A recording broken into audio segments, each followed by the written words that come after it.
মারা গেলেন সম্প্রতি যুক্তরাজ্যের ৪৭তম প্রেসিডেন্ট অর্থাৎ নবনির্বাচিত প্রেসিডেন্ট ডোনাল্ড ট্রাম্প। এটি শোনার পরে অনেকেই হয়তোবা বিশ্বাস করে ফেলেছেন, কারণ বিশ্বাস করাটাই স্বাভাবিক। কারণ আমরা বর্তমান সময়ে টেলিভিশনের প্রতি তেমন মনোনিবেশ নেই, কিংবা গণমাধ্যমগুলো এখনকার সময়ে এসে স্বচ্ছ এবং সত্য ঘটনাগুলো তেমনভাবে প্রকাশ করে না, যার ফলে এখন অনেকেই গুরুত্ব দিচ্ছে সামাজিক যোগাযোগ মাধ্যম ফেসবুক এবং ইউটিউবে। তো এই কন্টেন্ট ক্রিয়েটররা তাদের ফেসবুক কিংবা ইউটিউবকে র্যাঙ্কিংয়ে আনার জন্য কিংবা ভিউ পাওয়ার জন্য তারা বিভিন্ন ধরনের সংবাদ প্রকাশ করে থাকেন, কখনো সত্য কখনো মিথ্যা। আমরা প্রায় সময় দেখে থাকি দেশ কিংবা দেশের বাইরে অনেক গুণীজন যারা আছেন কিংবা সেলিব্রিটি যারা আছেন, তাদের মৃত্যুর সংবাদটি এত সুন্দর করে সাজিয়ে কন্টেন্ট ক্রিয়েট করে যেটি সাধারণ মানুষ কিংবা দর্শক বিশ্বাস করতে বাধ্য হয়। কিন্তু আলটিমেটলি এই যে কন্টেন্টগুলো যারা তৈরি করেন তাদের মাথায় কিন্তু একটি জিনিস থাকে না, যে আমাদের যে চ্যানেলগুলো আছে বা আমাদের যে অনলাইন মাধ্যমগুলো আছে, এই অনলাইনের মধ্যে যদি বলতে চাই ইউটিউব চ্যানেল, তো ইউটিউব চ্যানেলে যেরকমটা ভিউর দরকার তেমনটা সাবস্ক্রাইব দরকার। তো আমরা যারা এইরকম কন্টেন্ট ক্রিয়েটর আছি বা যারা এই ধরনের তথ্যমূলক ভিডিও তৈরি করি, তারা নিজেদের স্বার্থে অনেক ভুলভাল কন্টেন্ট তৈরি করে থাকি, যেখানে এই জীবিত থাকা সুস্থ থাকা একটা মানুষকেও মেরে ফেলি। মারা গেছেন এমক, মৃত্যুর শয্যায় আছেন এমক, হাসপাতালে আছে এমক, তার জন্য কাঁদছে সারা দেশবাসী। এই যে কন্টেন্টগুলো তৈরি হয়ে থাকে, তো আপনাদের মনে প্রশ্ন জাগতে পারে যে মারা গেলেন ডোনাল্ড ট্রাম্প, এটি আসলে আমি কেন বললাম বা এটাকে উদ্দেশ্য করে কেন আমি কন্টেন্ট তৈরি করলাম। এই জন্য আমি করেছি যে সম্প্রতি যুক্তরাজ্যের যে নির্বাচনটি বা যুক্তরাষ্ট্রের যে ৪৭তম প্রেসিডেন্ট নির্বাচনটি হয়েছে, সেই প্রেসিডেন্ট নির্বাচনকে ঘিরে পক্ষ বিপক্ষ কিন্তু আছে।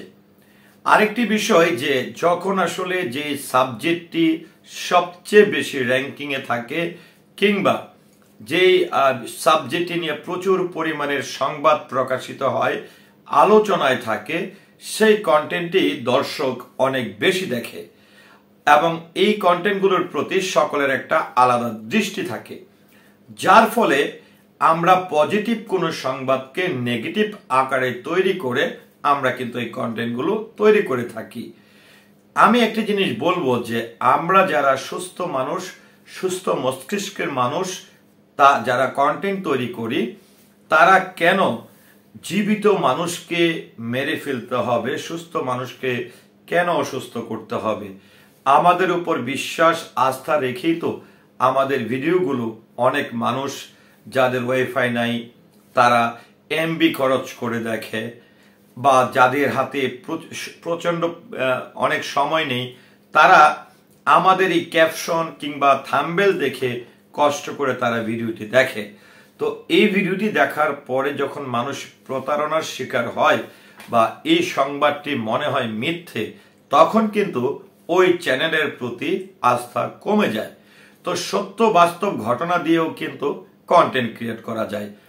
আবার আপনি যখন কিছু কিছু কন্টেন্ট রয়েছে যেগুলো সত্য এবং বাস্তব ঘটনা আপনি তুলে ধরছেন, একটা পর্যায়ে এসে আপনি দেখলেন যে আপনার যেখানে 1 মিলিয়ন ভিউ হওয়ার দরকার সেখানে 50,000 মিলিয়ন হচ্ছে, তখনই কিন্তু আপনি মিথ্যা আশ্রয়টি নিচ্ছেন। তো আপনি যখন যেটি হচ্ছে যে আপনি যখন এই মিথ্যা আশ্রয় নিয়ে কন্টেন্টটি তৈরি করছেন, মানুষ হয়তো বা দেখছে, বা এর আগে এমন কোনো কন্টেন্ট আপনি তৈরি করতেন যেটির উপর বিশ্বাস রেখে তারা আপনার চ্যানেলটিকে সাবস্ক্রাইব করেছে, অনেক সময় আপনার ভিডিওটি শেয়ার করে।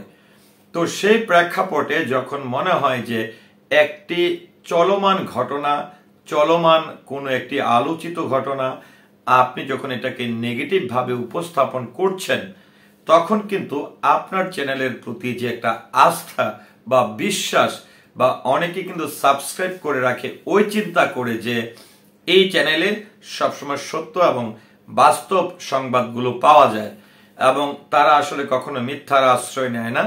যখন যেই ঘটনাটি ঘটছে, যেটি সত্য ঘটনা, যেটি বাস্তব ঘটনা, সেটি এই চ্যানেলে প্রকাশ করেন। আরেকটি বিষয় যদি আমি একটু বলতে চাই যে দেখেন, বাংলাদেশে একটি সময় কিন্তু প্রিন্ট মিডিয়ার গুরুত্ব অনেক বেশি ছিল। এখন কিন্তু আসলে প্রিন্ট মিডিয়ার আগের যে গুরুত্বটি ছিল সেটি কিন্তু ধীরে ধীরে কমে গেছে। মানুষ পড়ার জন্য যে ধৈর্য, বা একটি সংবাদ যদি অনেক বড় আকারের হয় সেই ধৈর্যটা কিন্তু মানুষের নেই। আর সেই কারণে আরেকটি বিষয় হচ্ছে, এখন প্রত্যেকটি মানুষের হাতে কিন্তু অ্যান্ড্রয়েড ফোন, আর অ্যান্ড্রয়েড ফোন যাদের আছে প্রত্যেকেরই কিন্তু ইউটিউব আছে বা ফেসবুক ব্যবহার করেন। তো ইউটিউব এবং ফেসবুকে যেহেতু সরাসরি একটি সংবাদ প্রকাশ করা হয়, সরাসরি তথ্যগুলো ভয়েস আকারে হোক বা কেউ ক্যামেরার সামনে এসে হোক এটি প্রকাশ করে, তখন অনেকেই আছেন যারা শিক্ষিত না বা কারো পক্ষে পত্রিকা পড়ার সেই শিক্ষাগত যোগ্যতা নাই, তারা কিন্তু এই কন্টেন্টগুলো কিন্তু দেখে। কিছু কিছু মানুষ এমন আছে যারা হয়তো বা অনেক বেশি পড়তে পারে না, বা ক্রিটিক্যাল টাইপের কোনো যদি ক্যাপশন থাকে বা ডিসক্রিপশন থাকে সেটি তারা হয়তো পড়তে পারে না। তখন ছোট্ট আকারে ধরেন এমন যদি হয় যে মারা গেলেন সনি রহমান, এটি কিন্তু মোটামুটি পড়াশোনা করা একটি মানুষও কিন্তু বুঝবে। তো সনি রহমানকে যদি মানুষ চেনে তখন কিন্তু এই মানুষটি এই ভিডিওটিতে ক্লিক করবে।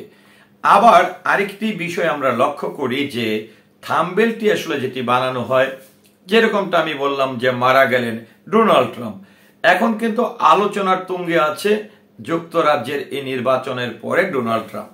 তো এখন ডোনাল্ড ট্রাম্পকে নিয়ে আমি দেখেছি যে অনেকগুলো, আমি ইউটিউবে আমি চেষ্টা করি যে বিশ্বের বড় বড় রাজনৈতিক নেতা যারা রয়েছেন, সেলিব্রিটি যারা রয়েছেন, গুরুত্বপূর্ণ ব্যক্তি বা পার্সন যারা রয়েছেন, তাদেরকে নিয়ে এরকম ভাবে আমি চার্জ দিয়ে দেখি যে মারা যাওয়া নিয়ে কেউ কি কোনো কন্টেন্ট তৈরি করেছে কিনা বা ভিডিও তৈরি করেছে কিনা।